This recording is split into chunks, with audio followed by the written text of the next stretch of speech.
Hello বন্ধুরা, welcome to my channel. আশা করছি তোমরা সবাই খুব ভালো আছো। আজ ফিশ চপের রেসিপি নিয়ে চলে এলাম। এটা খেতে খুবই সুস্বাদু হয় আর খুব সহজেই এটা বাড়িতে আমরা বানিয়ে নিতে পারি। যদি তোমাদের রেসিপিটি ভালো লাগে তাহলে অবশ্যই লাইক দিয়ে দেখবে বন্ধুরা। নতুন বন্ধুরা ভালো লাগলে আমার চ্যানেলটি সাবস্ক্রাইব করে পাশে থাকা বেল আইকন প্রেস করে দেবে, তাহলে আমি ভিডিও আপলোড করার সাথে সাথেই তোমাদের কাছে নোটিফিকেশান পৌঁছে যাবে। দেখো, আমি 2 পিস মাছ সেদ্ধ করে নিচ্ছি। বড় মাছ নিয়ে নিয়েছি, একটা হচ্ছে পেটির মাছ, আর একটা লেজ নিয়ে নিয়েছি। পেটির মাছে সেরকম কাটা থাকে না, বড় কাটা থাকে, কিন্তু লেজে কিন্তু বেশ কাটা থাকে, তাই খুব ভালো করে আমি কাটা বেছে নিচ্ছি। দেখো, আস্তে আস্তে, যেহেতু সেদ্ধ করা, কাটা বাছতে সেভাবে অসুবিধা হচ্ছে না। দেখো, কাটা বেছে নিয়ে নিয়েছি, আর এবার একটা মশলা তৈরি করে নিচ্ছি। দেখো, আমি তাওয়া গরম করে তাতে 3টে শুকনো লঙ্কা, কিছু 5 ফোড়ন শুকনোভাবে আমি ভেজে নিলাম। তারপর ঠান্ডা করে নিয়ে আমি মিক্সিং জারে মশলাটা তৈরি করে নিচ্ছি।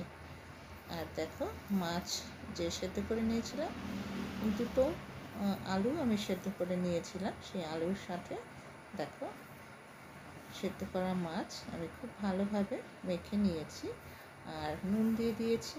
আর এর মধ্যে আমি যে মশলাটা তৈরি করে নিয়েছি, দেখো মিক্সিং জারে কিন্তু আমি এগুলোকে বেটে নিয়েছি, খুব মিহি করে বাটিনি, পুরো মশলাটা আমি এর মধ্যে দিয়ে দিলাম। এবার খুব ভালো করে আমি মেখে এর মধ্যে মানে নিজেদের পছন্দ মতো শেপে আমি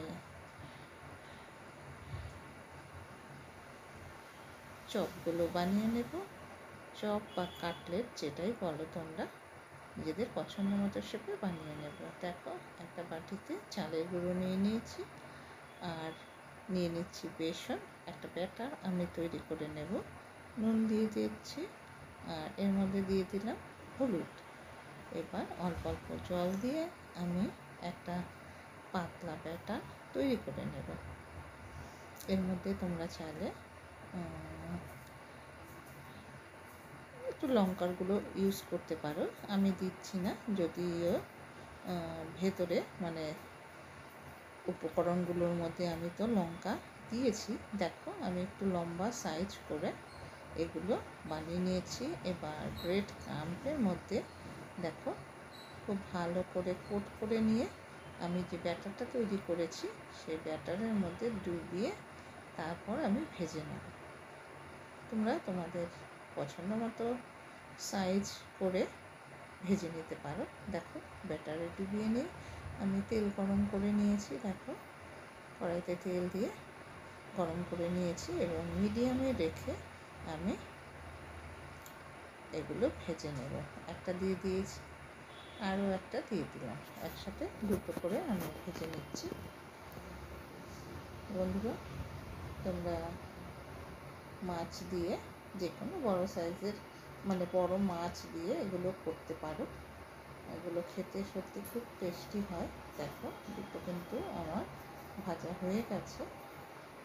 উল্টে পাল্টে মিডিয়ামে রেখে আমি ভেজে নিলাম। 2টো আমি তুলে নিয়েছি, আরও 2টো ভেজে নিচ্ছি। দেখো, আমার এগুলো কিন্তু ভাজা হয়ে গেছে। এবার তুলে নিলাম। এবার আমি সার্ভ করে দেব। দেখো, পেঁয়াজ কেটে নিয়েছি, পেঁয়াজ কেটে আমি সার্ভ করে দিয়েছি। এগুলো খেতে সত্যি দুর্দান্ত হয়। সন্ধ্যায় স্ন্যাক্স হিসেবে তোমরা এগুলো বাড়িতে বানিয়ে নিতে পারো খুব কম খরচে। ভালো লাগলে অবশ্যই আমাকে জানাবে বন্ধুরা। সবাই ভালো থেকো, আনন্দে থেকো।